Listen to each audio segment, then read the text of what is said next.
Good afternoon, good morning, good evening. Anytime you are watching this week's video, welcome to another week. We are in the final week of March 2024, y'all. And these cherry blossoms is popping, which means my Claritin need to be acting right. What? I need to go make a Claritin run over at the CVS. I am in Southern Maryland. You all, these cherry blossoms just doing their thing. I don't know if it's on time. I don't know if it's too early. I don't know what's going on. They look beautiful. They smell stinky. They make my eyes do the thing. This week, our final week of March, we are still on that whole tax resolution kick. Why? Because I love tax resolution. I love helping people who have tax problems. I love getting on the phone and talking to the comptrollers and the IRS representatives and helping to get us to a good level of figuring out what's going on with the clients and making sure we have a remedy that works for them and for the tax agencies so that everybody can go away happy doing what they're supposed to do. Even if that means y'all may have to pay that balance in full. I still like to make sure that we make it so that it's not choking you out, but allowing you to be able to live your best life within the realms of paying your tax liability that you owe. All right. So today I want to let y'all know about one of the best kept secrets, even though it's hard to get them on the phone. I'm going to tell y'all that right now. It's really hard to get them on the phone, even for me as a tax pro, right? So I can normally do my thing and get on the phone with the comptroller of each state and or with the IRS. I can figure out how to do that. However, these people right here who are a component of the IRS, right? But work outside, y'all. I don't know. I think it's because they use them to augment to help certain things. This is the good old taxpayer advocate, right? The taxpayer advocate is a great resource when things aren't flowing the way they need to be flowing in the IRS and you still need a solution, but they hard to get on the phone. I'm not going to lie to you. They're hard to get on the phone. So let's switch over to, I'm going to make this a little bit bigger because I'm going to share my screen over here. We're going to do it early. All right. So y'all see the IRS give us a bunch of notices and y'all need to make sure that you are staying on top. See, 153 notices. Who got time to figure all that stuff out, right? So this right here is your cheat code, and I'm going to make sure we have a link to it, right? For the taxpayer advocate. Why? Because it's important that you know how to maneuver when you get a notice. And if you're uncertain and you actually have done all the things I told you to do, what did I tell y'all to do? I told y'all to follow the steps, right? Let me come back so y'all can see me. I told you to open the notice. I told you to read the notice. The first thing I told you to do was breathe, right? So breathe, open the notice, read the notice, and then take action. If you're uncertain of what to do when taking that action, this is when I want you to do. Come over to the Taxpayer Advocate Service. If you're uncertain and you're like, wait a minute, I got this notice. A lot of times, I'm going to do a CP14 letter, right? Let's do a search. Let's see if it come up.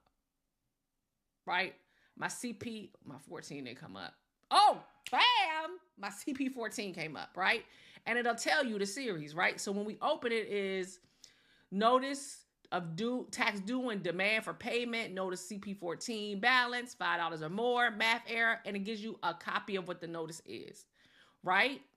And then the crazy part is, y'all, there is this roadmap. So I absolutely I really want to I need to order it for my space, right? So I can record it for it. So y'all can see. View this on the tax. Is it going to let me go to the link? Okay, so it says, see the notice details. Woo! Y'all, that's not even a full screen. Do y'all see all these segments? Y'all see this? Move in, zoom out. Let me close this view because this got to be too much, right? Move in, zoom out. Do y'all see all these things that go on with the tax? We got collections. We got sorting stations. We got litigation. If y'all see this map in this monstrosity, which is beautiful to me, right?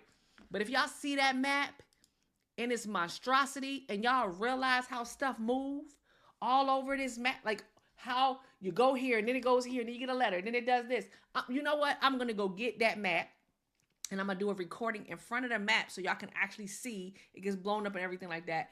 Y'all can see all the different intricate parts and pieces that move within the IRS and how they so desegregated. They don't talk to each other. And you like, wait a minute. This is why we do stuff. We send the stuff in and then it's hurry up and wait.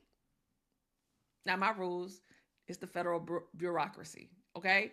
But I want you to see that that can be to your benefit. So we got the notice, the taxpayer advocate notice. You can put any of your notice. Let's go back and look at this. You can put any of your notice in here and figure out to kind of understand what the notice is for. CP14, I know a lot of people get quite a bit. And it's a computer processed letter. All right. So let's come back out of that. They found 2 notices, but it was 153 notices. The other thing I want you to be aware of, and this is this video right here, taxpayer roadmap, y'all. This from 2019, but I love this thing. The other thing I want you to be aware of is the Taxpayer Bill of Rights. That's the roadmap. I want you to be aware of the Taxpayer Bill of Rights. You got rights as a taxpayer. You got the right to be informed, the right to quality service, the right to pay no more than the correct amount of tax. That means you got to pay your fair share, the right to challenge the IRS position and be heard, the right to an appeal and an IRS decision in an independent forum, the right to finality, the right to privacy, the right to confidentiality, the right to retain representation.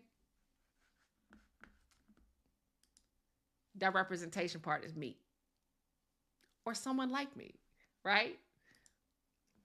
And then the right to a fair and just tax system. If you're not familiar with your taxpayer Bill of Rights, I need you to be familiar with them.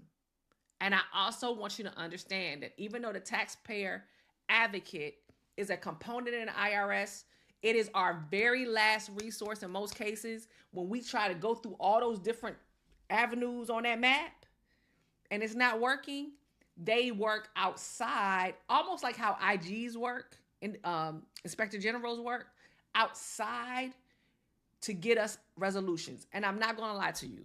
I have had to go to the taxpayer advocate for a couple of clients just because we sent the letter, ended up in a loop and all around the mulberry bush and singing the same song and dance. And the only way I could get some funds released for a client or something resolved was I had to go to the taxpayer advocate.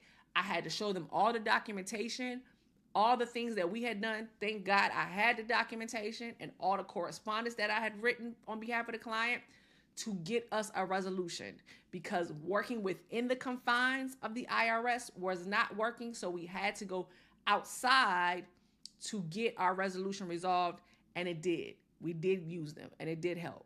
Okay. So I want you to be aware that you have the Taxpayer Bill of Rights. I want you to go to the taxpayer advocate. I want you to be informed. Don't be afraid that if you just need to do hey, I'm uncertain, schedule a tax relief meeting. Really, those are one of the few consultations that I do for free to put you at ease so we can come up with a game plan to determine whether or not we can help you, we can refer you to somebody else who can help you, or we can give you some steps that you can take before you have to retain representation for a fee to get your situation resolved. All right. You're going to get the links to the taxpayer advocate. I'm going to do a video breakdown, right? So resolution's not gone. It's just my highlight for the month. I'm going to get that big old map. We're going to break that map down. We're going to go through all the different routes. It'll probably end up being a podcast as well as I segment it, and want you to know that I appreciate all the birthday shout outs, all the birthday wishes that happened last week. And I'm so grateful that you are hanging in here. And anybody you know that is complaining about a problem and they don't know a safe space to go talk, please send them to Total Tax Experience, where the tax cop can help them. I really enjoy taking the time out to have those consultations, put people at ease, and show them everything that they can do as a taxpayer, and give them some comfort that if you do owe the balance, that there is a way for you to handle it using one of the 4 remedies 5 remedies if you call CNC currently not collectible as a way to resolve the situation. All right, until next week, y'all have a great one. Peace.